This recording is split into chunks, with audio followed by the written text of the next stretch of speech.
got something different for you this time. And this is something that, like, I'm actually pretty excited about. And it is the new raid blackout that is going to happen. I believe it's set on the 28th of April, 2023. And I figure I'd put out a little video, give y'all all the info I've dug up on it anyway.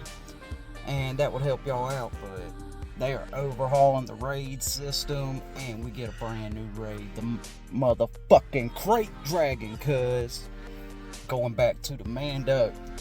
But I'm gonna switch it on up, get us on the page, and we'll see you then. Alrighty, my people, and this is from the Swgoh forums, but they are gonna do some quality of life updates. We get the new Crate Dragon raid, and we're also gonna get some May the 4th stuff that's gonna be coming in. Like, this is gonna be some new stuff, plus a new capital ship. I'm digging that. Really, they need to get some capital ships that, like, aren't just fucking overpowered as hell. They need to overhaul, like, the entire fleet system, because having one single ship be like the best thing there is, like, that, it just ain't hitting on shit, in my opinion. But when I know everybody's ready for the May the 4th rewards, I know you're probably trying to figure out what we get. Well, as always, we're gonna get a new portrait title, get a couple of Clone Wars Chewbacca shards like always, 5 Zetas, that's pretty good, $500,000 on regular and ship credits, a bunch of stuff for mods, slicing mods up, some signal data and stuff like that for relics. Shoot, ooh, it even gives us a couple stuff for Relic 9 and Relic 8, so that's pretty good. And then whole bunch of shards, like get 5 Item Versio, 5 Second Sister, 9th Sister, 7th Sister, 8th Brother, 5th Brother, 50 RT, Radis, Kristan, Lando, Skiffguard, Boosh, Hondo, 000, BT1, Santa, Zori Bliss, and the new Tuskens. Get 5 each on all of them. Ain't the greatest, but I mean, hey, that's a decent little May the 4th stuff. The new title's gonna be Survivor. You know where that comes from, the Jedi Survivor. And we're also probably gonna get a picture of Cal Kestis, and then we get a May the 4th calendar, which will give us some of the MG100 shards, TIE Echelon, TIE Defender, some Omegas, ship materials, just some regular gear. So I mean, pretty much a bunch of ships on that calendar. And then a Revenge of the 5th calendar. You got to go to the web store to get that shit though. I don't know when that drops, probably May the 4th or the 5th, but you definitely want that, because Kyrotechs, G12 parts, and a fucking couple Omis, like, that's where it's at, especially since it's hard to get the Omis. So then we're gonna get some double drops, you know, like that shit they normally do. Here's what we want to know though: the new updates, the new Crate Dragon raid, and let's see, additional details. First up, reminder that all raids will be disabled, so don't start it, because if you do, they ain't gonna give you shit when they cancel it. So, and I would respond to my mom, but we in the middle of this. But yeah, so if y'all start it, you're gonna get screwed. And okay, so we'll get max raid tickets, be able to start off any raid once the blackout ends, so that's pretty dope. And it's supposed to last about a week. And this is it, the Crate Dragon. I know y'all remember that scene where old Mando got the dog shit beat out of him. But the Crate Dragon, like, they're still tweaking it, but this is pretty close to what he's gonna have. He's gonna have a basic So you're going to get dazed for 2 turns, and then it's also going to hit everybody else. So that's a little bit messed up. And then if he's enraged, it'll stun the target enemy and daze everybody. So that kind of sucks. Like, you're definitely going to want to have somebody that can get rid of debuffs and refresh the squad. So, and then you got the acid spray. Instantly defeat any enemies that are currently swallowed. So that's no bueno. Dispel all buffs on all enemies. Deal special damage to all enemies. Inflict defense down. Expose. Poisoned. I guess that's a new debuff because I don't remember there being a poison. Speed down and vulnerability for 2 turns. That sucks. Poison, minus 50% health and protection recovery. Can't recover health with health steal. Takes damage each turn equal to 75% of the total health and protection recovered since their last turn. That's rough. And each time health or protection was recovered since their last turn. And then if he's enraged, like, you just can't resist any of it, which sucks. And then swallow whole. Swallow target enemy, remove their status effects. Crate Dragon gains 20 stacks of defiance, and its speed is reduced by 25% while an enemy is swallowed.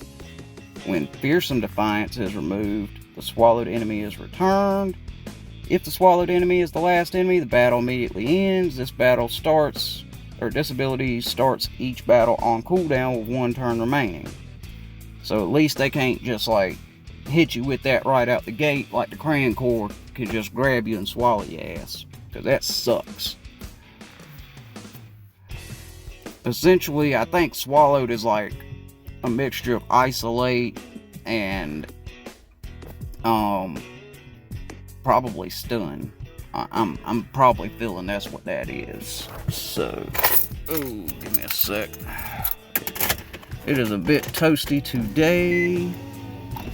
And it out here. Whew, there we go. Alright. Now, let's see. And then he's got Burrow. That's not going to be good. But this raid's going to introduce some new shit. Like, we're going to get explosives, ballista, all kinds of stuff. Let's see. Ooh, Apex Predator. God knows. Like, this son of a bitch is going to be, for each 5,000 points earned in this battle after you hit 50,000, he's going to gain 3% off it. So that's just going to mean he's just going to continuously get stronger until he bitch slaps you to death. So sure. Then Fearsome Defiance. Let's see. No stacks Defiance Presence. So let's see. Lose stacks when inflicted. Okay, so you can stun him and hit him with fear, ability block, daze, blind, stagger, tenacity down. That ain't bad. Like, and that's without any modifiers as well. And the event abilities and bonuses. This is what's going to be cool. Like, raid progress is earned by dealing damage to the Crate Dragon while it doesn't have bonus protection, so you will need to utilize explosive bundles or some of the granted abilities to help you turn the tide of battle and earn as many points as possible. Bundle of explosives. That's the new thing. Detonates after receiving damage 5 times, dealing damage to the Crate Dragon and other bundles of explosives. If the Crate Dragon has bonus protection and isn't enraged, also reduces turn meter. Immune to all status effects. So that's pretty cool. And then we get Fire Ballista and Replant Explosives as the granted abilities. So this raid is going to be a lot more strategic than any raid so far, including the Cran Core. And I know there's people out there that's like, I can't beat the Cran Core still. Yeah, and it's going to be ridiculous. I got a feeling this is going to be like same requirements as the Cran Core, probably Relic 5 the whole way. I ain't read anything on that yet, but I got a feeling that's what it's going to be. But that ballista, I mean, that's pretty dope. Like, deal true damage to the target enemy twice, inflict daze, stagger, and stun. I mean, and they can't evade or resist it. And if a non-attacker used the ability, it deals 15% more damage for each stack of momentum they had. Then you can plant 2 bundles of explosive, max of 3, and you can't use it if you've already got them. So, I did the hero unit bonuses will be like, you get quite a few. The cool thing about this is they definitely made sure to include a lot of tags that don't already have hero unit bonuses in raids. Like Hut Cartel, that's a new faction bonus. Like, that's pretty dope. Whenever a Hut Cartel ally damages bundle of explosives, immediately detonates and deals double damage. So you know you're going to want the Hut Cartel in there. Anyone with Jabba, they're going to be killing it. They did at the start of this character's turn, reduce cooldown to replayed explosives by 20%. And when this character uses that, reduce its cooldown by 40%. So, like, the Hut Cartel's going to be pretty much on them explosives, is what it looks like.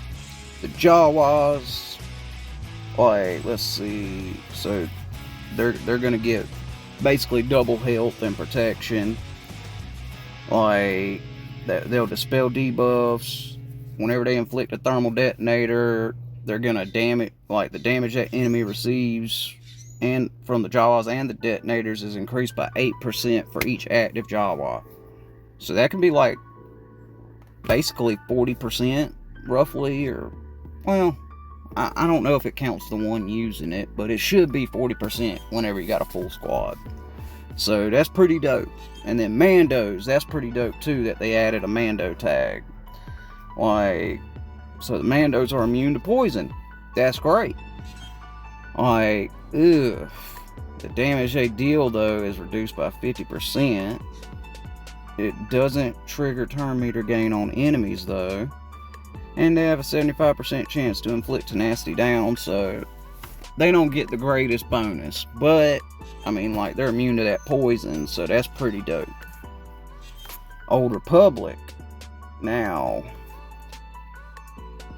yeah, and they do deal a whole bunch of damage over time, so the Old Republic allies, they're going to deal 1% more damage until the end of battle, and it's just going to keep stacking.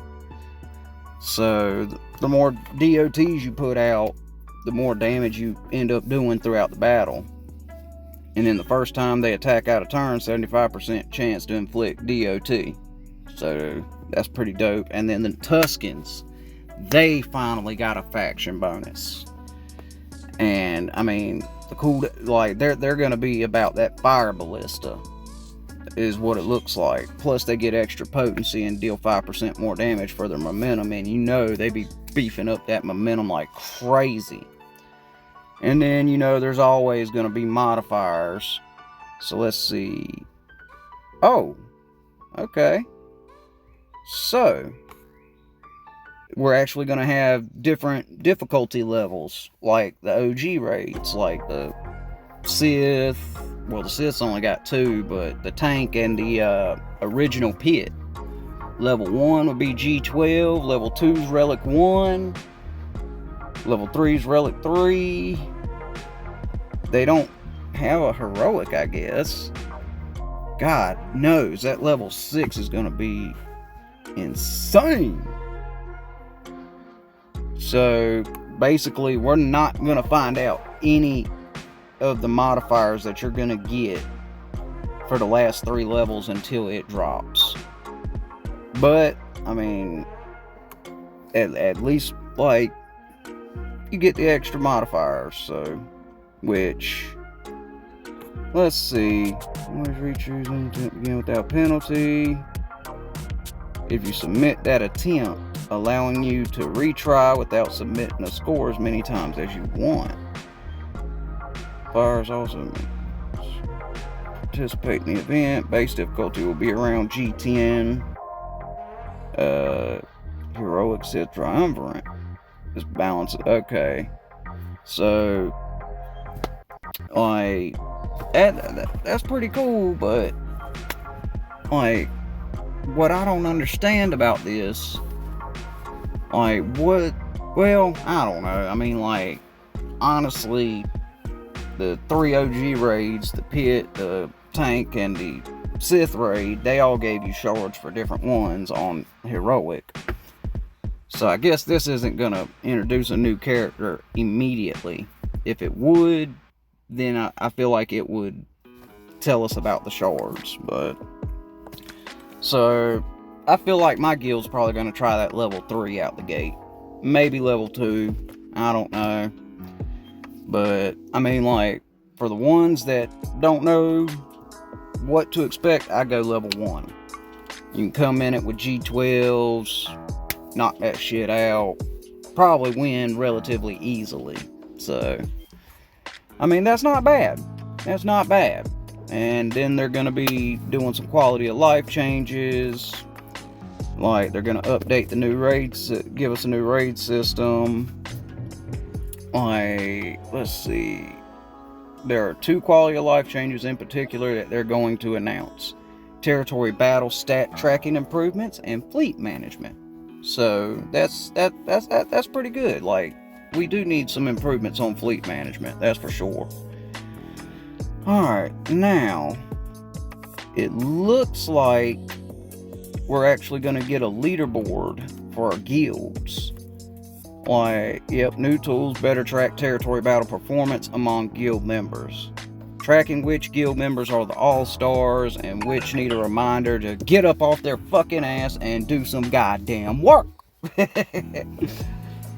But, like, that will be challenging, and it will also help show everybody in their respective guilds who needs to get the boot, or who needs to get bitched out and say, bitch, do better, do work. But I mean, that's pretty cool. So I mean, like, if it gets down, breaks it down a little bit more, because I mean, like, the shit that they got now, it works, but not the greatest. Not the greatest. And then in the phase info section, any guild member will be able to see a more detailed breakdown on the point system. Oh, okay, so it's actually going to tell you when they did it, how they did. Okay, that's not bad at all. That's pretty cool. So you can actually see everything that each person's going to do to an extent now. And now, let's see what's up with the fleet management. Similar to the squad tab. Ooh, so now we're actually going to have, like, fleets that we can preset. Kind of like what we do with squads. How you can build squads. Now you can build fleets and have them saved. And then, like, you can just quickly pick who you want. Now that looks dope. I dig that. And we're probably going to get a new fleet management screen too. So that's pretty cool. Let's see, more information. Quickly find the gear level of your pilots. Okay. Well, I mean, like, yeah, they're going to give us energy indicators, so that's pretty cool. So you at least know, it's going to basically revamp it the same way they revamp, like, the tunes. Like, you're going to know who synergizes well, what ships to put out, and all that. So that's pretty cool. I dig that. And then the Sith fleet grows. A new King of Fleet battles is coming, commanded by Darth Revan. Oh my god, the Leviathan. Brand new capital ship. And it's oh yes, I'm ready for that. But see, this is what they do every time. They'll bring out a new ship, and like, it just dominates the fucking field. The entire freaking field. Nothing can touch it. And I'm sure this is going to be insane to unlock. Like, you're probably going to have Malgus's new Fury class to get it. But let's see. As with the other capital ships of the Sith fleet, there is no other capital ships of the Sith fleet. Originally a Republic Navy vessel, stolen by the Saul Karath. Huh, never heard of that. Turned into a formidable warship with a focus on Sith and Sith Empire, the Leviathan will turn the tide of battle with an ultimate that will bring even the strongest fleets crashing down. And that is pretty dope. So, like, we finally get us a Sith fleet. I ain't gonna lie, I've been waiting for this because we got so many Sith ships, but no fleets, you know? So, I mean, like, that's what's up. Like, so the Leviathan's coming, and it's gonna utilize the new Fury class interceptor. So anybody that's on hard mode, knocking out Conquest, like, keep gathering them shards, because I'm sure you are going to need the Fury class interceptor to pick that up. But I guess that's yeah, that looks like that's it for the entire update. I mean, for anybody that really needs to come in, read the entire breakdown, if I didn't break it down good enough for you, I'll post a link in my description below. You can check that out. I'll have a link straight to this page so that y'all can come reread over everything that I got. But it looks like we're gonna get some good ass improvements here, and I'm definitely stoked on the Leviathan. That thing, it sounds amazing. But either way, people, I think that's it for now. If you like this, drop a like. If you like drop a comment. Let me know. Tell me something. And if you want to see more, definitely hit that subscribe button. I'll keep on putting them out for you. But like always, people, I love you. We out. Peace.